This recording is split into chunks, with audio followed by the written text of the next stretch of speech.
Rampurhat bus stand নিয়ে একটা অদ্ভুত কথা শোনা যায়। রাত 12টার পর যে শেষ বাসটা আসে ওটা নাকি কোনো রুটে যায় না। সেদিন কাজের জন্য দেরি হয়ে গিয়েছিল। ঘড়িতে তখন 12:25। পুরো বাস স্ট্যান্ড ফাঁকা, শুধু একটা পুরনো বাস দাঁড়িয়ে। বোর্ডে কিছু লেখা নেই। ড্রাইভার জানালা দিয়ে তাকিয়ে শুধু বলল, চলো, দেরি হয়ে গেছে। আমি ভেবেছিলাম মালদা যাবে, উঠে পড়লাম।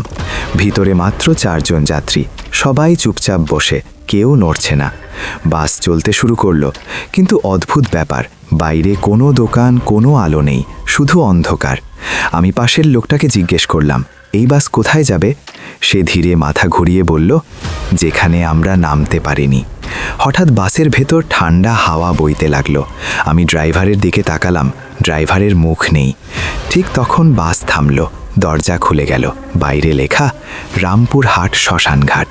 আর পিছন থেকে একটা গলা ভেসে এলো, আজ তুমি নামবে না, তুমি থাকবে।